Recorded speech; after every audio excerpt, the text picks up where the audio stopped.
Halo teman-teman, sebelumnya perkenalkan, saya Fadil Al-Huda, NIM saya 1970 6451 6024, mata kuliah kewirausahaan kelas R06. Di sini saya ingin menjelaskan mengenai bisnis model kanvas. Yang pertama yaitu dari definisinya, suatu strategi manajemen yang digunakan untuk merancang perencanaan bisnis perusahaan berdasarkan proposisi nilai perusahaan, produk, infrastruktur, pelanggan, dan keuangan. Yang selanjutnya yaitu adalah fungsi dan keunggulan dari bisnis model kanvas.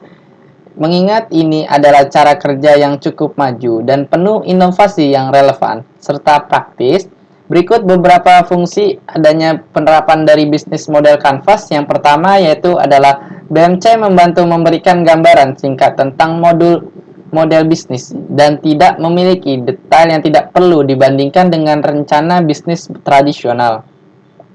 Yang kedua yaitu adalah sifat visual dari bisnis model kanvas, membuatnya lebih mudah untuk dirujuk dan dipahami oleh siapapun. Yang ketiga yaitu adalah lebih mudah untuk mengedit dan dapat dengan mudah dibagikan dengan karyawan dan pemangku kepentingan. Yang selanjutnya yaitu yang keempat adalah bisnis model kanvas dapat digunakan oleh perusahaan besar maupun perusahaan merintisan hanya dengan beberapa karyawan saja. Yang kelima yaitu adalah ini menjelaskan bagaimana berbagai aspek bisnis terkait satu sama lain. Yang terakhir, Anda dapat menggunakan template BMC untuk memandu sesi berbagi dan diskusi pendapat tentang mendefinisikan model bisnis Anda secara efektif. Yang selanjutnya dari bisnis model kanvas yaitu memiliki 9 elemen. Berikut ada beberapa 9 elemen, diantaranya yang pertama ada value proposition. Value proposition merupakan nilai yang diposisikan perusahaan untuk calon customer. Nilai tersebut mencakup produk dan jasa serta bagaimana perusahaan ingin dilihat oleh calon customernya. Yang kedua yaitu adalah customer segment. Dalam suatu bisnis, customer menjadi salah satu komponen penting. Dari customer, suatu perusahaan akan mendapat income atau uang yang lebih. Perusahaan dapat mengisi blok ini dengan segmentasi customer seperti apa yang mereka incar sesuai dengan value proposition-nya. Yang ketiga yaitu adalah channel. Channel merupakan sarana atau cara untuk menyampaikan jasa atau produk kepada customer sesuai segmen yang ditentukan sebelumnya. Yang keempat yaitu adalah customer relationship. Bagaimana menjalin hubungan dengan pelanggan agar customer bisa mudah berpaling ke bisnis lain, maka sangat penting untuk menjalin hubungan yang baik dengan customer-nya. Yang kelima yaitu adalah key resource-nya. Dalam key resource, perusahaan dapat mengisi dengan sumber daya apa saja yang mereka miliki, baik dari tenaga kerja maupun benda matinya, seperti perangkat dan peralatannya. Yang keenam yaitu ada key partnership. Untuk memperlancar relasi dan terjaga dengan baik, perencanaan bagaimana relasi akan berjalan ketika eksekusi bisnis. Key partnership dapat diisi dengan pihak-pihak mana saja yang harus diajak bekerja sama untuk mencapai tujuan. Yang ketujuh yaitu ada key activities. Berbagai macam kegiatan yang akan mereka lakukan untuk menghasilkan produk dan jasa dalam blok key activities. Key activities juga menunjukkan kegiatan utama yang harus diberikan perhatian lebih oleh perusahaannya. Yang ke-8 yaitu ada revenue stream. Selain kegiatan penting yang telah dijabarkan dalam key activities, perusahaan harus menentukan bagaimana mereka akan mendapatkan profit atau keuntungan dari key activities yang akan berjalan berdasarkan value proposition. Revenue stream menjelaskan bagaimana perusahaan mendapatkan keuntungan ketika bisnis telah dieksekusi. Yang terakhir atau yang kesembilan yaitu ada cost structure. Tidak hanya mendapatkan keuntungan saja, perusahaan harus mengeluarkan sejumlah biaya untuk menjalankan bisnis yang mendapatkan keuntungan. Cost structure meliputi jenis biaya yang sekiranya akan dikeluarkan ketika bisnis telah berjalan.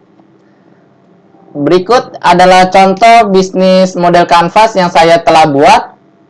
Di sini saya membuat bisnis model kanvas yaitu penyedia jasa internet yaitu RT/RW-Net.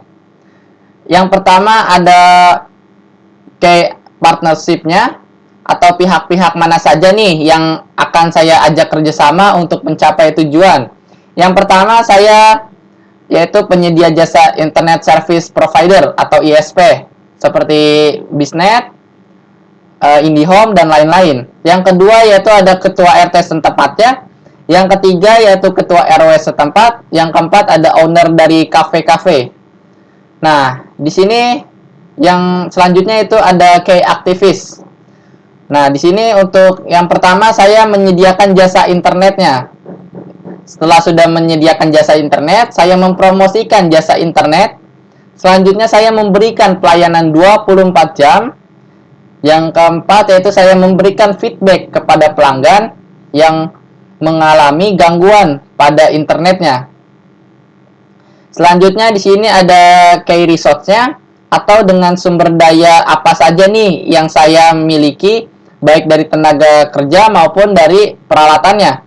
Yang pertama yaitu ada tenaga kerjanya. Saya di sini memiliki yang pertama ada network engineer-nya atau servisnya. Yang kedua saya memiliki network operating center.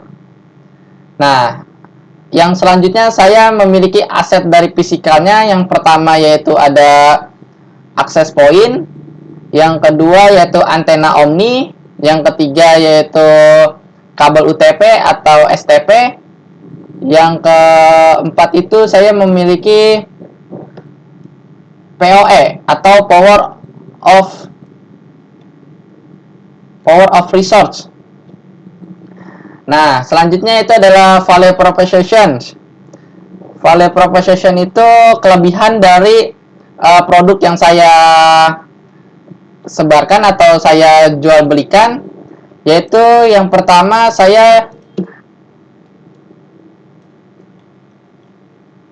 di sini dengan adanya layanan pelanggan melalui hotline 24 jam serta akses layanan pelanggan via WhatsApp. Nah, di sini dari sisi pelayanannya yaitu adanya solusi dan respon dari petugas layanan pelanggan apabila pelanggan mengalami gangguan layanan. Selanjutnya di sini ada saya memberikan akses internet sesuai dengan kebutuhan pelanggan. Contohnya itu seperti membuat billing internet untuk pengguna harian. Nah, selanjutnya di sini untuk customer-nya yaitu saya di sini customer relationship sebenarnya. Nah, di sini yang pertama itu saya memberikan promo. Selanjutnya saya memberikan pelayanan yang terbaik kepada pelanggan. Yang selanjutnya lagi saya memberikan gratis untuk mengatasi gangguan dari internetnya apabila mengalami trouble. Selanjutnya itu adalah channel. Channel sendiri di sini sarana atau cara untuk menyampaikan jasa atau produk yang saya kembangkan. Yang pertama itu saya sosialisasi di lingkungan sekitar tempat tinggal. Selanjutnya testimoni pelanggan. Yang terakhir menggunakan media sosial seperti Instagram, Facebook, dan yang lainnya. Selanjutnya yaitu adalah customer segment. Nah, di sini untuk customer segment sendiri yaitu adalah perusahaan dapat mengisi blog ini dengan segmen customer seperti apa yang saya incar atau yang menghasilkan income kepada saya. Yang pertama itu ada orang-orang yang memiliki usaha seperti restoran, coffee shop, cafe, dan lain-lainnya. Selanjutnya itu adalah orang yang memiliki usaha online shop. Terutama di masa pandemi saat ini, orang yang memiliki usaha online shop semakin berkembang. Nah, selanjutnya itu adalah anak sekolahan. Yang keempat itu adalah warnet. Yang kelima adalah pengguna internet harian. Yang keenam adalah pengguna smartphone. Selanjutnya di sini untuk revenue streamnya itu yang pertama ada pengguna jasa layanan internet pemilik usaha. Yang kedua adalah pengguna jasa layanan internet pemilik usaha online shop. Yang ketiga pengguna jasa layanan internet harian. Yang keempat yaitu adalah pengguna jasa layanan internet warnet. Nah, di sini untuk cost structure-nya sendiri yaitu dalam mengeluarkan sejumlah biaya yang saya keluarkan untuk menjalankan bisnisnya. Yang pertama yaitu adalah saya biaya pemeliharaan atau perbaikan dari sistem yang saya kembangkan ini. Yang kedua itu adalah penyewaan infrastruktur server. Yang ketiga yaitu adalah biaya internetnya yang saya keluarkan kepada penyedia jasa internet service provider atau ISP-nya. Yang keempat yaitu adalah biaya pegawainya, yaitu contohnya adalah network engineer-nya dan network operating center-nya. Selanjutnya adalah biaya dari aset fisikalnya. Nah, di sini kan saya memiliki aset fisikal yaitu ada access point, antena, PoE atau power over Ethernet. Yang keempat yaitu adalah access point, yang kelima adalah kabel UTP. Mungkin untuk penjelasan bisnis model Canvas-nya cukup sekian. Apabila ada kesalahan atau kekeliruan, kurang lebihnya mohon maaf. Assalamualaikum warahmatullahi wabarakatuh.